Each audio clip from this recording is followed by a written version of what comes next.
Hello YouTube, welcome back to another 4-Color Films video. Today we're going to be talking about the comic hunting trip I took up to Lake Tahoe area. We were taking a little vacation, a little ski vacation up there, and thought I'd check out some local spots. So we checked out a few spots around Lake Tahoe, which is only maybe one or two. But then we also took a trip out to Reno, and there was quite a few stores there that I wanted to check out on my hit list for a little while. So I thought I'd go explore, and let's see what we got. It was this many books, so I picked up quite a few books, so I'll just give you a quick sampling of what I found. Okay, so the first place we went to was a place called Redbeard's Comics, and Ron has been collecting comics and selling them since the 70s, so he's kind of an old school guy. He works out of his house in Lake Tahoe, not far from where we were staying. He's by appointment only, so you have to call him and make arrangements to see what he's got. But he's got a huge room full of many short boxes, which he takes very good care of. He's been buying collections for a really long time, and so he's a pretty good backstock of a lot of mostly Golden Age and then a lot of Bronze and Copper Age books as well too. So a good mix of stuff. A few silver here and there, and that's mostly what I look for. But he had a few good offerings on that side. Fairly reasonably priced, and then they have a very diverse section to look through, but keep in mind it will take you a long time to go through his boxes. He has them organized alphabetically, but there's mix and match of a lot of things that you can find there. The first thing that actually caught my eye was something not even a comic, was this baby here, which is the first program that they ever gave out with the original launch of the Star Wars movie in 1977, 78. It might have been the re-release. I'll look it up to make sure, but it's a nice program guide. It's in really good shape. And I have one, but mine's pretty beat up, and this one was available, so I bought it. Next up, Bomba, the Jungle Boy #1, first appearance of Jungle Boy Bomba. Very rare issue to see in the wild. Not worth much at all. You can see it's only priced at $5, but at the same time, pretty cool, and it's glad to have in the collection. Very obscure title, which I love, that type of first appearance. Love me some Neil Adams Batman, and that's the great candidate. Great cover.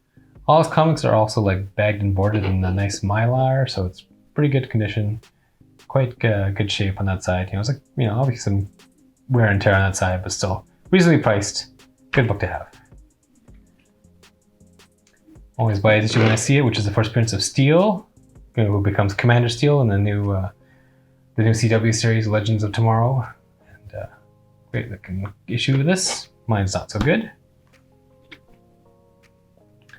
Well, Star Wars tucked in there. He's got a lot of this kind of run of Star Wars, but not many keys. This is the one key I pulled out, which is, of course, I believe it's the first appearance of Yoda, actually. I bought not only did he have one, but he has many copies of Micronauts #1. So I picked up 2 of them for $17, $20. Very nice condition copies, newsstand, beautifully preserved. I think he's got a whole stash of them if you need some. He's got a few more back there, so go and get some if you like them. Finally filled the collection with the first John Carter issue, John Carter, Warlord of Mars, #1. Great condition as well, too. Always pick this issue up when I find it. Richard Dragon Kung Fu Fighter #5. First appearance of Lady Shiva, who's right there. It's a little more expensive. It's almost $60, but it's quite a good grade one, so I was happy to pay that anyway. This comic I also just picked up from my friend House of Comics, but I love this cover. And it's actually the first appearance of Batgirl in a Superman comic. So very minor key, but still love to have it though. I'll always love to pick this issue up too, which is again the Swamp Thing #20, which is the beginning of the fabulous Alan Moore run and the first issue that he actually writes on. So great art by Toddleman and Bissett. Love this.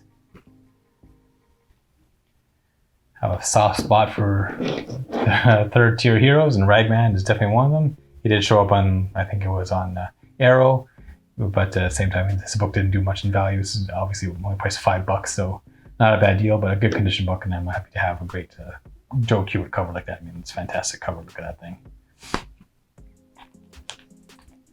Picked up this issue as well too, Luke Cage Power Man #19, which is the first appearance of Cottonmouth, who actually showed up in the Luke Cage series, but was not called that directly. It's the Phantom Stranger number 9, which is the first appearance, of which I am totally forgetting on right now, so I'll have to put that in the notes below, but I still want to get it anyway, though, and it's always a good Phantom Stranger book. Mr. Miracle number 18, great Kirby goodness. This one is, of course, first appearance of one of the Furies. I think Guillotina, I think. Great cover, though. Really fast, because I got a whole bunch of Thors. I didn't really have a lot of time, so I just kept going, and my cousin was there, and he helped me basically pull out all the keys that are in the key collector. I kind of just went through the whole run, and whatever ones that were there, however minor, were mine for the taking, and I did. I took them all. And they're all like $5 or $6 issues, so not, oh, there it goes. So not really that much to outlay for them anyway, so not too sad about that. So you might recognize a few of them if you have them already. 174, 43.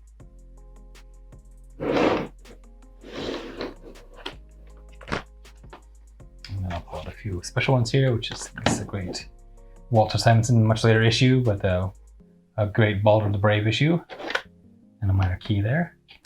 And of course this one, which I was happy to have always, which is the first appearance of Stormbreaker in the actual comic universe. And I bought a few X-Men keys. So X-Men 148, first appearance of Caliban. X-Men Annual number 1, $6, so can't turn that down. It's definitely reprints, but still not bad. I don't have it, so it's good to have. The contentious X-Men Annual number 14, which is now considered the first appearance of a Gambit, though I still consider the other issue be more marketable and probably a better representation of the first issue with these on the cover and etc. But still, this book is taken off and it's definitely worth more than $6. First appearance of Bishop, $9, nice copy. Pick this up for my friend Comics Redo. Nice copy of X-Men 47, not a key, but he loves those 12 centers, so here you go. X-Men Annual number 9. It's first appearance of the actual weapon that Thor Storm holds, which I forget the name of, I'll put in the comments. But again, he adjusts this one, so it was $6, but he did adjust them to $10. Sometimes he has to correct stuff as he gets them, depending on how old they are. And then X-Men Annual number 4, which I was missing from my collection as well too. So very minor key, but happy to have it. Was a bit more modern stuff again. So Longshot number 2, first appearance of Mojo. Iron Man number 200, first appearance of the Ironmonger, which shows up in Iron Man 1.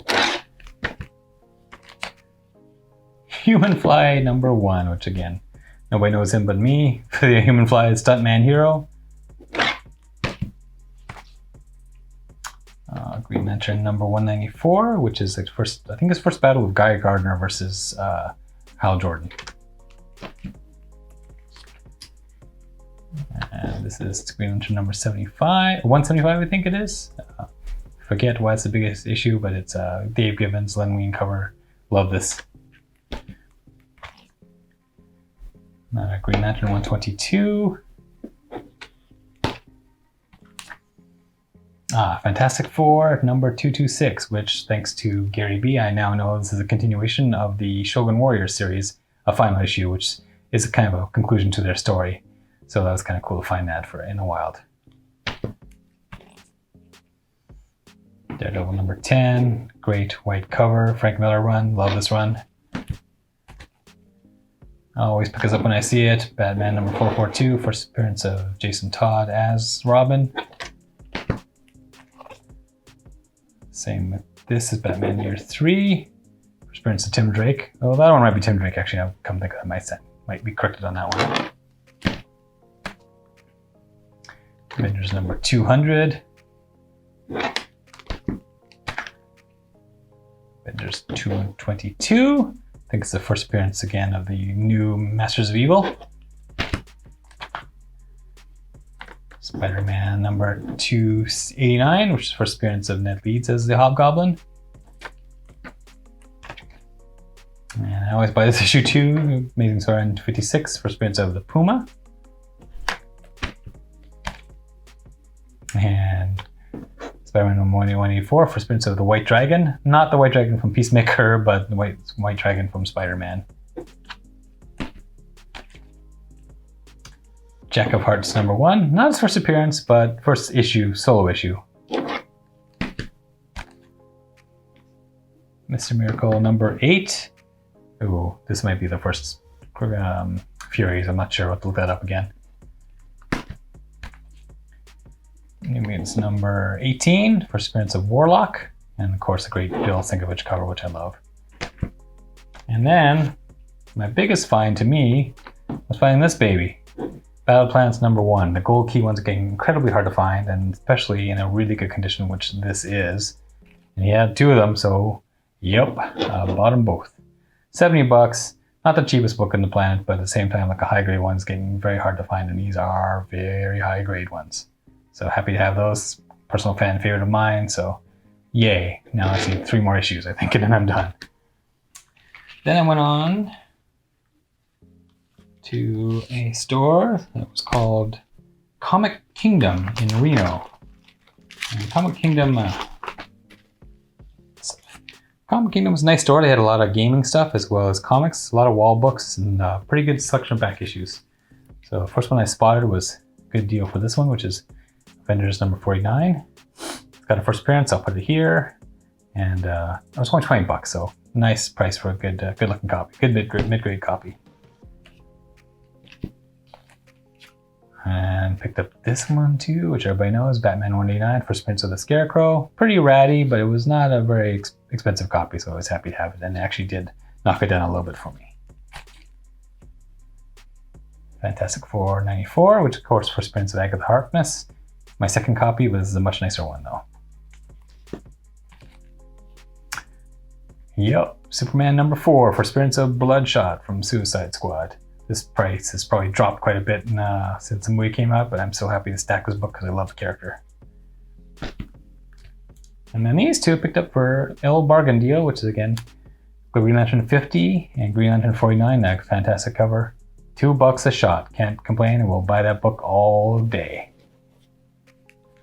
Did a quick stop at a place called Coffee and Comics, not to be confused with the YouTube channel, but nice little store, mostly focused on tabletop gaming, but they do have some comics in the most random assortment I've ever seen in my life, kind of on the wall, some in some filing cabinets, but they had a lot of autographed copies. They must get a lot of guests, something like that. So I got this copy of Madman number 4, I believe, autographed by Michael Allred, which is kind of cool for $10, so I can't turn that down. That's awesome. And then I went on to Omega Comics, where I got a few more of my Moon Knights I've been looking for. So Mark Spector Moon Knight number 48 and 43. I'm gonna check those off the list.